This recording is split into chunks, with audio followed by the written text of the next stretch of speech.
Assalamualaikum warahmatullahi wabarakatuh. Selamat siang, Bapak Ibu teman-teman semua.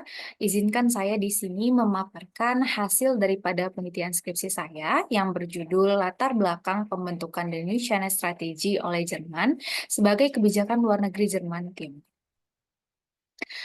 Hubungan kerjasama Jerman dan Tiongkok telah terjalin lama sejak tahun 1972 dan semakin erat pasca Angela Merkel dilantik di tahun 2005 hingga tahun 2021.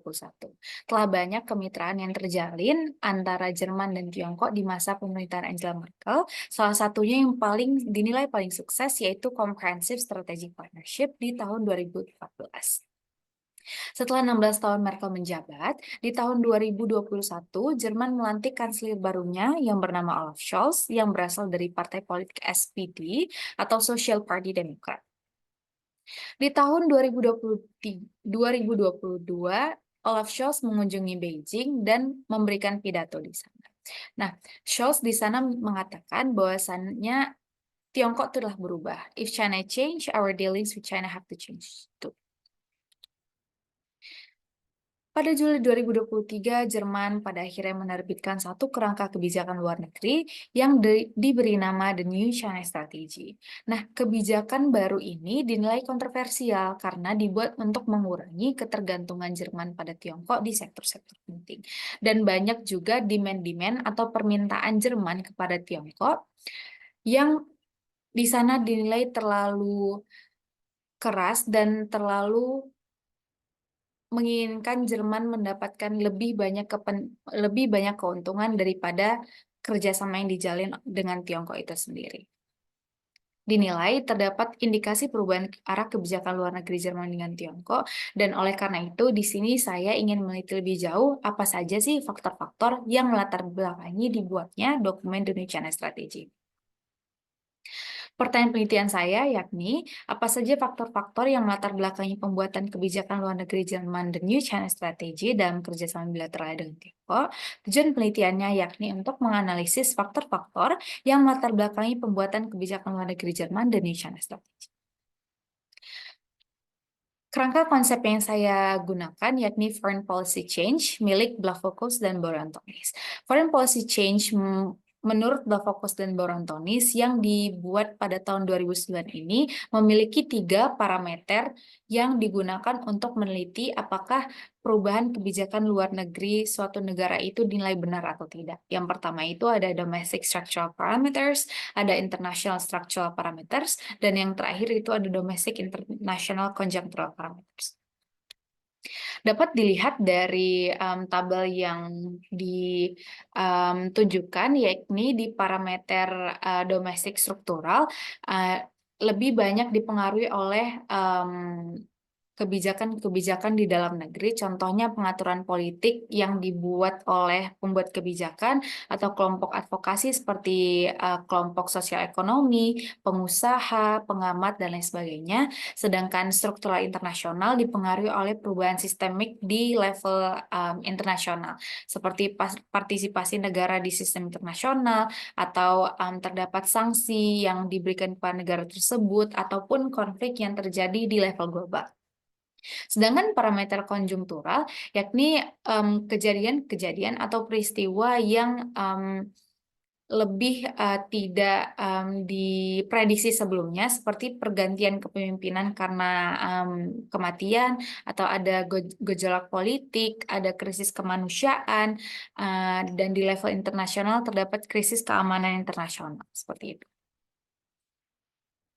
Bab 2, dinamika hubungan bilateral Jerman dan Tiongkok. Pembahasan pertama yakni dinamika Jerman-Tiongkok di era Kanselir Angela Merkel. Angela Merkel, seperti yang kita ketahui, telah memimpin Jerman selama 16 tahun dan dianggap menjalin hubungan bilateral Jerman-Tiongkok yang paling erat dibandingkan era-era kanselir sebelumnya. Nah, di sini saya menuliskan beberapa kerjasama Jerman-Tiongkok era Merkel, seperti yang pertama itu German-China Comprehensive Strategic Partnership 2014, yang kedua itu dukungan Jerman terhadap program Made in China 2025 dan Industry 4.0 milik Tiongkok. Yang ketiga yakni Jerman sebagai penggagas Comprehensive Agreement in Investations atau CAI Uni Eropa dan Tiongkok. Terdapat lebih banyak lagi kerjasama Jerman-Tiongkok di era Merkel seperti support Jerman dalam mendukung BRI, Belt Road Initiative, serta banyak program-program Jerman dan Tiongkok yang dijalin di era Angela Merkel. Selanjutnya, hubungan kerjasama Jerman-Tiongkok era Kanselir Olaf Scholz memiliki perubahan yang lumayan signifikan atau perbedaan yang lumayan signifikan. Sejak Olaf Scholz dilantik di Desember 2021, Olaf Scholz menyampaikan satu pidato yang disebut dengan Zeitenwende Speech di Februari 2022. Di situ Olaf Scholz menekankan bahwasannya Jerman memerlukan suatu perubahan besar dalam pendekatan kebijakan luar negerinya demi keamanan perekonomian dan keamanan militer Jerman, karena Jerman menilai bahwasannya banyak negara-negara di luar sana yang dinamika internasionalnya telah berubah. Nah, oleh karena itu Jerman mempublikasikan Indonesian strateginya sebagai pendekatan kebijakan luar negerinya khusus untuk Tiongkok di 13 Juli 2023. Nah, 2023 bulan November silam, Scholz mengunjungi Beijing dengan menyatakan bahwasanya we will continue to insist on reciprocity in market access and not ignore controversies. Di sini dapat diartikan bahwasannya Scholz menyadari terdapat kontroversi yang dilayangkan atau yang terjadi atau yang dilakukan oleh Tiongkok, yang kemudian hal ini menjadi suatu parameter atau suatu alasan kenapa Jerman mempublikasikan kebijakan luar negeri khususnya untuk Tiongkok.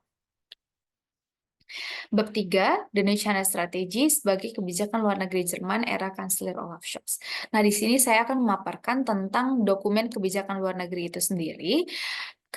Dokumen The New China Strategy ini setebal 64 halaman dan dinilai sebagai dokumen kebijakan luar negeri pertama Jerman untuk Tiongkok yang dipublikasikan dalam bentuk dokumen yang komprehensif. Nah, dokumen ini memiliki dua tujuan. Yang pertama itu menyajikan pandangan pemerintah Jerman mengenai Tiongkok dan tantangan yang ditimbulkan, dan yang kedua itu menguraikan cara dan instrumen yang diperlukan untuk memungkinkan Jerman menerapkan pendekatan yang menegaskan nilai dan kepentingan Jerman dan Uni Eropa. Nah, di dalam dokumen ini, Jerman juga menyebutkan Tiongkok sebagai partner, kompetitor, dan systemic rival, serta beberapa kali menyebutkan keinginan untuk de-risking dengan Tiongkok.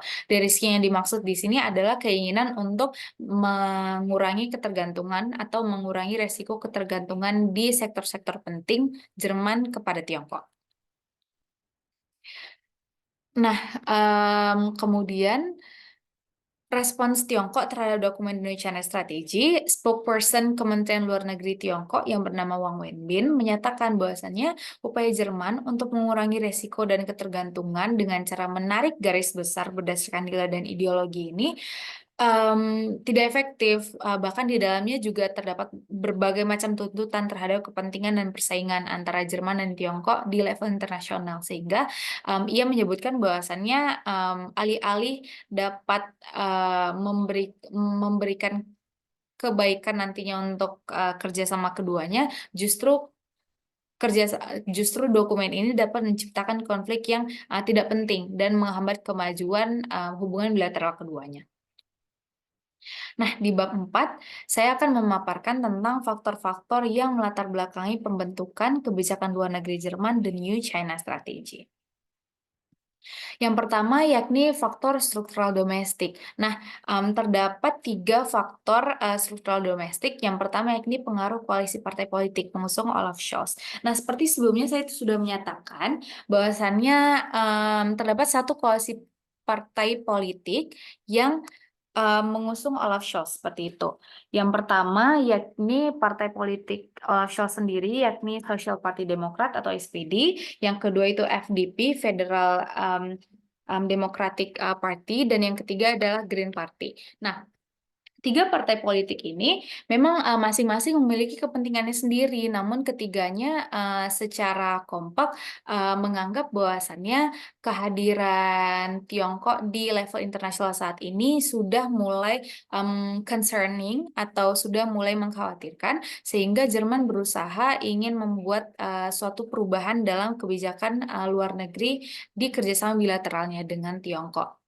Nah, petinggi-petinggi masing-masing partai ini juga memegang jabatan penting di kabinet Scholz saat ini, seperti menjadi wakil kanselir, sekaligus Menteri Ekonomi dan Iklim, Menteri Luar Negeri yakni Annalena Baerbock, dan serta Menteri Keuangan. Nah, sehingga pada akhirnya dokumen kebijakan luar negeri Indonesia China Strategy ini dinilai hadir atau dibuat berdasarkan keinginan atau berdasarkan dorongan dari koalisi partai politik pengusung Olaf Scholz ini, the Traffic Light Coalition ini. Yang kedua, yakni pandangan negatif kelompok bisnis Jerman terhadap Tiongkok. Nah, Federasi Industri Jerman atau BDI dalam bahasa Jerman itu merupakan satu organisasi yang berisikan perusahaan-perusahaan kecil maupun besar Jerman yang memiliki company-nya di Tiongkok seperti itu. Nah, Presiden Roos pun menyambut kebijakan luar negeri dengan baik. Karena BDI sendiri di 2019 telah mempublikasikan dokumen kebijakan perusahaan khusus yang menguraikan 54 tuntutan untuk mengatasi masalah perekonomian Tiongkok yang didominasi negara. Jadi sehingga dengan begitu saya dapat menyimpulkan BDI ini atau Federasi Industri Jerman ini telah lama merasakan bahwasannya terdapat praktik ketidaksetaraan atau ketidakadilan yang diberikan atau yang dilakukan oleh pemerintah Jerman terhadap pengusaha-pengusaha atau perusahaan. Maksud saya terdapat ketidakadilan yang dilakukan oleh pihak pemerintah Tiongkok kepada pengusaha atau perusahaan Jerman yang memiliki perusahaannya di Tiongkok seperti itu. Nah, selanjutnya juga ada German Chamber of Commerce in China atau AHK. Mereka juga menyerukan kepada para pembuat kebijakan Tiongkok untuk lebih adil dan menerapkan peraturan yang mendorong persaingan yang sehat. AHK juga menghimpun perusahaan untuk sebuah survei di tahun 2023 dan 2024. Ditemukan bahwasannya 83% perusahaan berpendapat bahwa perekonomian Tiongkok sedang mengalami tren penurunan. Dengan begitu dapat diambil kesimpulan bahwasannya memang para perusahaan-perusahaan Jerman merasa kebijakan luar negeri Indonesia strategi ini sangat dibutuhkan untuk dibuat.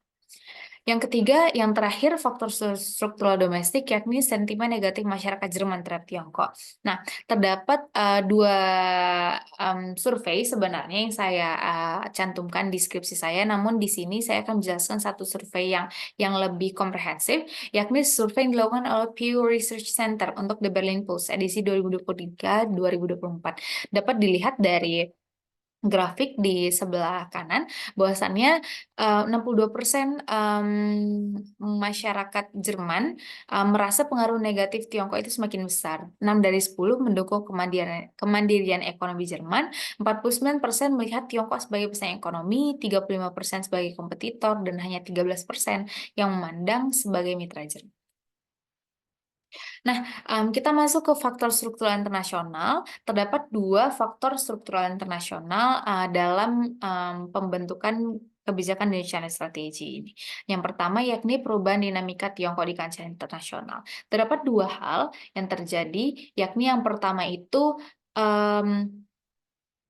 Tiongkok dianggap berupaya mengubah tatanan internasional sejalan dengan kepentingan domestiknya, karena beberapa kali Tiongkok mengabaikan aturan tatanan internasional seperti mengabaikan aturan aturan global tentang pelanggaran hak asasi manusia yang terjadi di Xinjiang.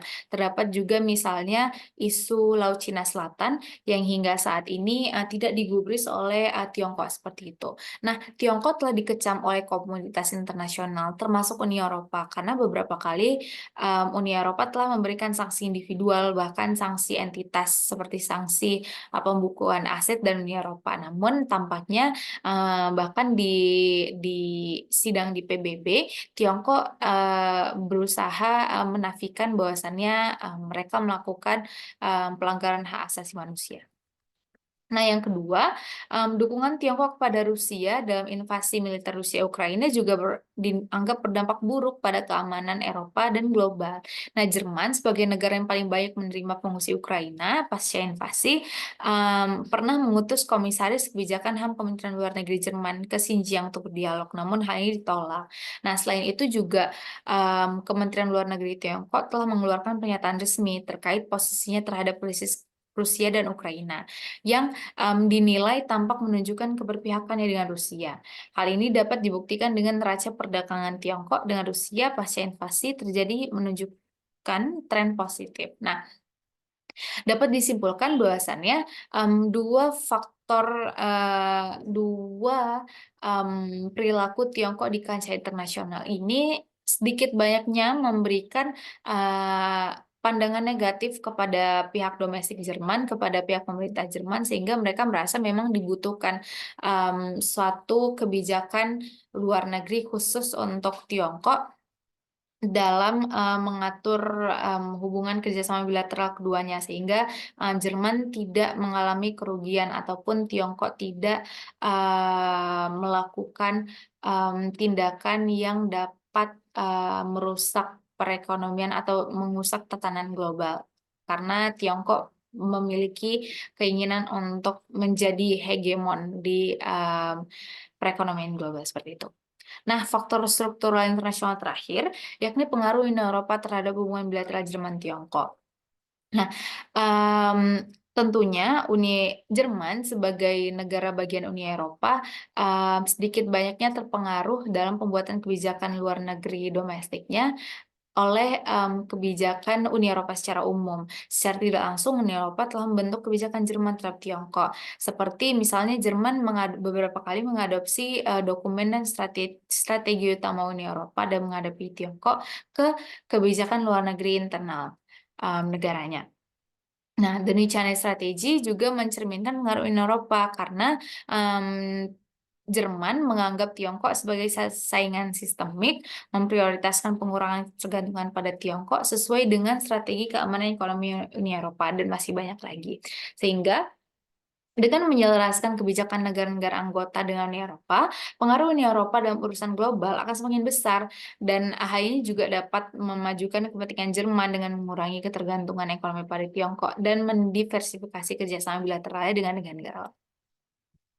Berikut saya tampilkan hasil analisis faktor pembentukan kebijakan Indonesia Strategi yang saya teliti di temuan saya pada faktor pendorong parameter domestik, yakni terdapat pengaruh koalisi partai politik, pandangan negatif kelompok bisnis, serta sentimen negatif masyarakat Jerman terhadap Tiongkok, dan di faktor pendorong internasional, yakni terdapat perubahan dinamika Tiongkok di kancah internasional, seperti pelanggaran hak asasi manusia di Tiongkok dan keberpihakan Tiongkok terhadap Rusia di invasi militer Rusia di Ukraina, serta pengaruh Uni Eropa terhadap hubungan bilateral Jerman dan Tiongkok. Bab 5, penutup, kesimpulannya yakni pembentukan kebijakan luar negeri Indonesia Strategi ini dipengaruhi oleh faktor domestik dan faktor internasional seperti yang sudah saya paparkan sebelumnya. Nah, saran dari penelitian ini, peneliti saya menyarankan untuk kedepannya peneliti-peneliti selanjutnya mengkaji lebih dalam tentang keefektivitasan kebijakan luar negeri Jerman atau negara Uni Eropa lainnya terhadap Tiongkok, menggunakan kerangka pemikiran yang berbeda agar mampu melengkapi kekurangan dari penelitian ini. Demikian hasil pemaparan penelitian saya. Semoga dapat memberikan manfaat kepada kita semua. Selamat siang. Wabillahi taufiq wa hidayah. Assalamualaikum warahmatullahi wabarakatuh.